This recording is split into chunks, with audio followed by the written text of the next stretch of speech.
Thank you very much. It is great to be here hosting Saturday Night Live. I am John Mulaney, and if this is your first time tuning into the show, I host every week. I'm fully kidding. This is only the second time I've hosted. I actually was lucky enough to host the show last April. I believe we have a photo. Right, it was April. It's great to be in New York because I live in New York, and it's always convenient to be where you live. I was walking down West 13th Street the other day. I was walking down West 13th, and this couple is walking towards me. I'm walking towards this couple, and as they walk past me, the boyfriend says to me, "Hey, cool guy." And then his girlfriend went, "Aw, that's mean." And I experienced both the compliment and the insult in real time. He was like, "Hey, cool guy." I was like, "Oh." She was like, "That's mean." I was like, "Right."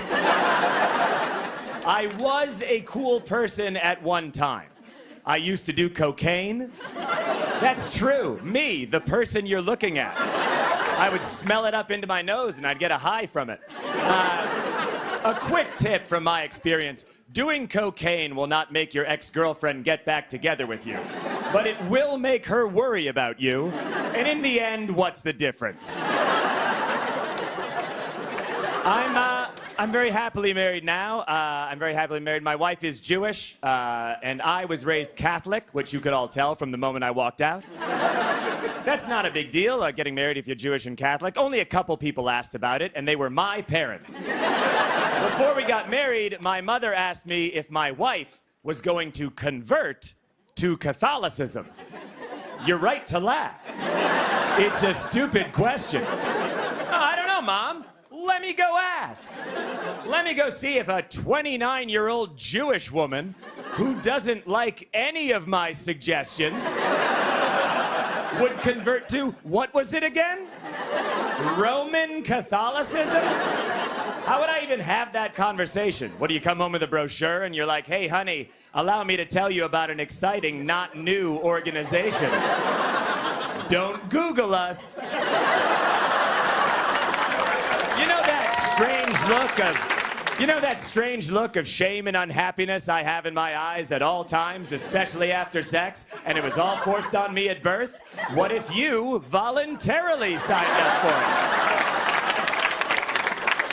My wife and I have a French bulldog. Her name is Petunia. She's a little French bulldog. She's great. She's got a little flat face. She likes to walk, but she can't walk far because she can't breathe well by design. So we push her around New York in a stroller. That's absolutely true. And this next story is also absolutely true. My wife was pushing our bulldog, Petunia, in a stroller down 7th Avenue South a few months ago.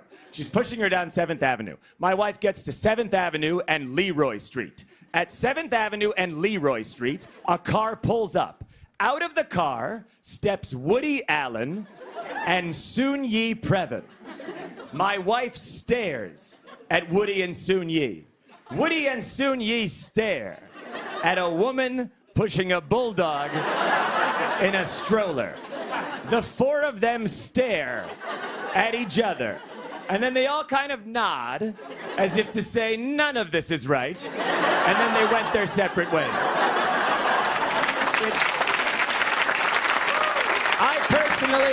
I personally take the subway in New York. I love the subway because of the male and female voices that narrate the subway, that man and that woman. The woman who does the subway announcements and her way too loud husband. You know, the woman who's like, "The next stop is Christopher Street. Stand clear of the closing doors, please." Why are you shouting? What are you, in the next room? I asked my friend who works for the city, I said, "Why is it a male voice and a female voice?" And he told me because it's been proven that people will take information from a female voice, but they will only take a warning from a male voice.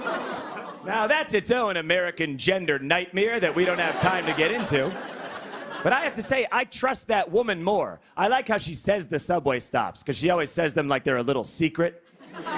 She's always like, "The next stop is Chambers Street. Assaulting an MTA worker." I wasn't gonna do that. They warn you about that now. There's also signs in the back of taxi cabs that say, "Murdering a taxi driver." We'll get you 25 years in prison. Oh, okay. I guess I won't do it. That doesn't happen in any other industry. It's not like at restaurants. They're like, your server, Michael, will be right over. Oh, by the way, killing a waiter in the state of New York is a Class A felony. I'll get you some bread. There's so many police car sirens in New York, but there's a new type of siren. It's been around the past 2-3 years. You probably heard it. It's a new siren. It's a little faster, and it also has a fun and funky beat. And I think that cops like to use their siren more because they know it sounds fun and they know it sounds funky. You've heard the new siren. It's like...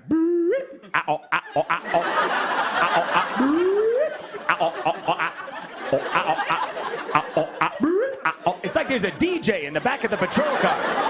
It sounds like two sirens talking to each other. Like... It's so fast. Sirens used to be so slow and beautiful. I was watching this old movie on Turner Classic Movies because I was not an athletic child. And it was a Hitchcock movie called Rope. And in the end of Rope, there's a gunshot. Bang! And then you hear this old-fashioned siren. And it was so slow and beautiful. It was like...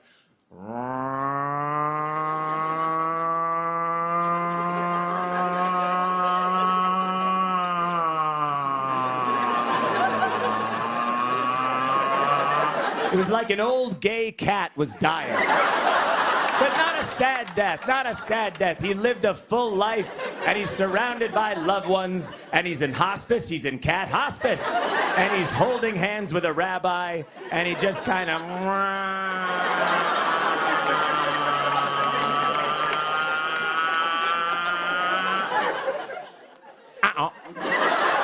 We've got a great show for you tonight. Thomas Rhett is here.